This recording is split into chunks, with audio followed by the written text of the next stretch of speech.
स्वतंत्रता संग्राम सेनानी मौलाना अब्दुल रऊफ खां की पुण्यतिथि पर श्रद्धांजलि सभा। बरेली। सारथी एजुकेशन वेलफेयर सोसाइटी की ओर से स्वतंत्रता संग्राम सेनानी मौलाना अब्दुल रऊफ खां साहब 1902-1998 की पुण्यतिथि पर श्रद्धांजलि सभा का आयोजन किया गया। इस मौके पर शहर के समाज सेवी, राजनीतिक और बुद्धिजीवी वर्ग के लोग बड़ी संख्या में शामिल हुए। कार्यक्रम में कई संस्थाओं के प्रतिनिधियों को सम्मानित भी किया गया। मौलाना अब्दुल रऊफ खां साहब ने जीवन भर सादगी और सेवा का मार्ग अपनाया। वह साप्ताहिक समाचार पत्र मसावात बरेली के संपादक रहे। उन्होंने कांग्रेस के व्यक्तिगत सत्याग्रह आंदोलन 1940 में हिस्सा लिया और DIR के तहत जिला जेल बरेली में निरुद्ध रहे। 1948 में goodwill mission UP for Pakistan के नेता बने। 1958 से लगातार उत्तर प्रदेश विधान परिषद के सदस्य रहे। उनकी राजनीतिक व सामाजिक सेवाओं को याद करते हुए वक्ताओं ने कहा कि मौलाना साहब दिखावे के सख्त खिलाफ थे और हमेशा आमजन के बीच पैदल ही जाते थे। प्रताप चंद्र आजाद ने उनकी शख्सियत का जिक्र करते हुए कहा था कि मौलाना सादगी और ईमानदारी की मिसाल थे।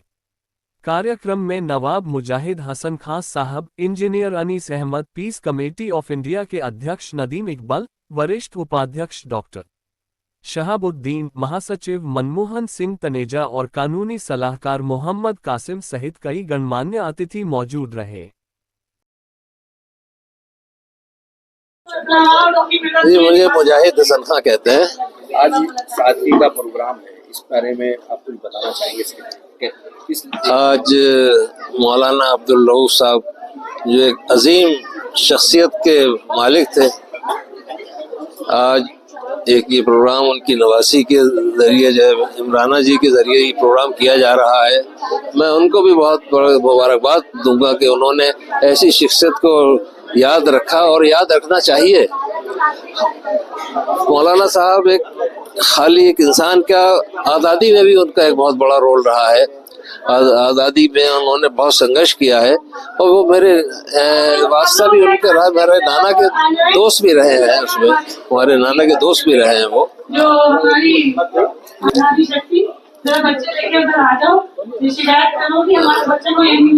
बोलो मैंने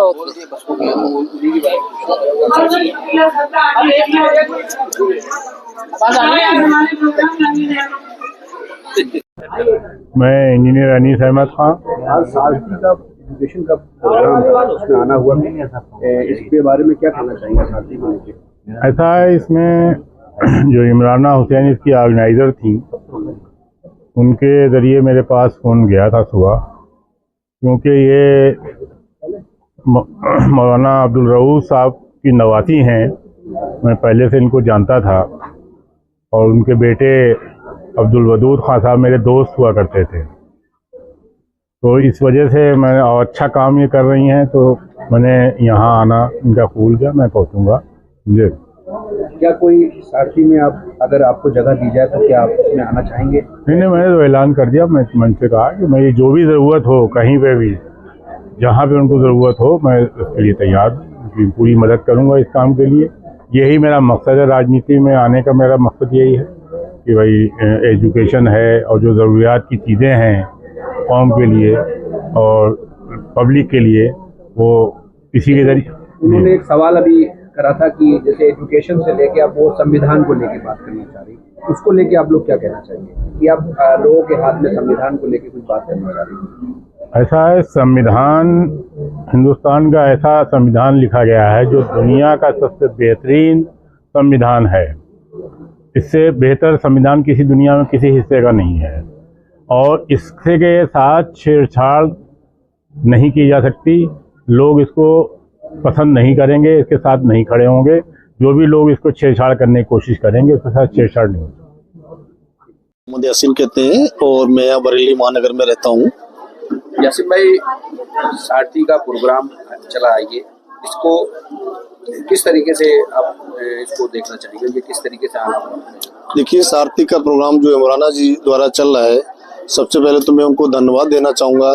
ऐसे प्रोग्राम के लिए उन्होंने एक लंबे समय से संघर्ष कर रहे हैं और इस संघर्ष के करते करते जो एजुकेशन के लिए उन्होंने बनाया है और दिव्यांग बच्चों के लिए काम कर रही हैं।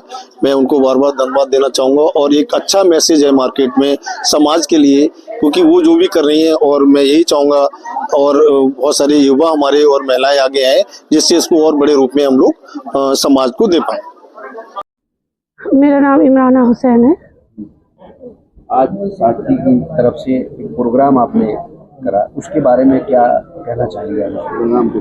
जी, सारथी वेलफेयर एजुकेशन सोसाइटी की मैं अध्यक्ष हूँ और सारथी एजुकेशन वेलफेयर सोसाइटी ने पिछले 3 साल से ये प्रण किया है कि बरेली ज़िले के जो भी स्वतंत्रता संग्राम सेनानी हैं, जिनके नाम गांधी जी की प्रतिमा के पीछे आपके गांधी उद्यान में लिखे हैं, उनके नाम बरेली शहर भूल गया है और उन नामों को आगे बढ़ाना, उन्हें याद रखना, उनके योगदान को याद रखना अब सारथी ने अपनी जिम्मेदारी ली है और आने वाले बच्चों को, बरेली की शहर की नस्लों को, उन्हें ये याद रखवाना ज़रूरी है कि बरेली में भी स्वतंत्रता संग्राम सेनानी थे और उनके क्या क्या काम थे और क्या क्या उद्देश्य थे। तो इसी उद्देश्य के साथ हमने ये पहला प्रयास किया है, क्योंकि मौलाना अब्दुल रऊफ खान साहब मेरे नाना जान भी थे और इसीलिए ये कार्यक्रम हमने उन्हीं से शुरू किया है और इंशाल्लाह आगे जैसे जैसे हमारे पास बाकी स्वतंत्रता संग्राम सेनानियों की डिटेल आती जाएगी, हम उनको भी श्रद्धांजलि अर्पित करने का कार्यक्रम करते रहेंगे। अभी जो आपने एजुकेशन के बारे में जो बताया है, आपने ऐलान करा, उसके बारे में क्या बताएंगे कि किस माध्यम से आप एजुकेशन दे रही हैं? जी जी बिल्कुल। देखिए, सारथी का जब जन्म हुआ था तब मुझे लगता है कि आधी दुनिया में हर जगह कोई ना कोई जीवन को ख़त्म कर रहा था। सारथी ने जब ये देखा था कि सबसे ज़्यादा असर बच्चों की एजुकेशन पे पड़ा है और जो डिस्टेंस एजुकेशन का सिस्टम हो गया, जिसमें ज़्यादातर प्राइवेट स्कूल के बच्चे और ट्यूशन टीचर प्रभावित हुए, तो हमने एक डिजिटल प्लेटफॉर्म बनाया था जिसमें कुछ कैमरा, कुछ इक्विपमेंट ऐसे थे जिनके ज़रिए गूगल मीट के ज़रिए, जूम मीटिंग के ज़रिए हम टीचर और बच्चों के बीच में एक प्लेटफॉर्म तैयार कर देते थे और बच्चे घर बैठे टीचरों से पढ़ लेते थे और टीचरों के पास डायरेक्ट उनकी तनख्वाह पहुंच जाती थी। तो ये सारथी ने अपने नाम को जिंदा रखा और वही किया जो कि श्री कृष्ण ने महाभारत में अर्जुन के लिए किया था। हमसे वो प्लेटफॉर्म बने बच्चों तक टीचर को पहुंचाने का और टीचर तक बच्चों को पहुंचाने का। आज अगर आज की डेट में आपसे कोई जुड़ना चाहता है बच्चा, तो उसके लिए क्या वेबसाइट है, क्या किस माध्यम से जुड़ सकता है? भाई देखिए, सारथी बहुत एक छोटी सी संस्था है। हमने आज तक कभी किसी दान दक्षिणा लिया नहीं है, जो भी है अपने दम पे कर रहे हैं। तो इंशाल्लाह जैसे जैसे हमारे पास फंडिंग का रहेगा, योजनाएं बहुत हैं, इंटेलेक्चुअल लोग जुड़ेंगे और बहुत से ऐसे सही लोग हैं दिल के जो हमारे इस उद्देश्य के साथ जुड़ना चाहेंगे, तो हम उस तरीके से आगे चल के उन बच्चों तक भी पहुंचेंगे। भाई ये नहीं है कि सारथी सिर्फ अर्जुन के लिए है, हम एकलव्य को भी ढूंढेंगे। जो लोग तैयारी कर रहे हैं पढ़ाई की, लीड की, उनके लिए क्या संदेश देना चाहेंगे आपके माध्यम से? देखिए, सारथी का जो मेन उद्देश्य है वो अवेयरनेस का है और इसके अलावा जैसा हमने मौजूदा दौरे हुकूमत में देखा कि कोरोना के बाद फिर एकदम इलेक्शन आया और जो हमारे टीनेजर्स बच्चे हैं वो धार्मिक और राजनीतिक षड्यंत्रों का शिकार हुए।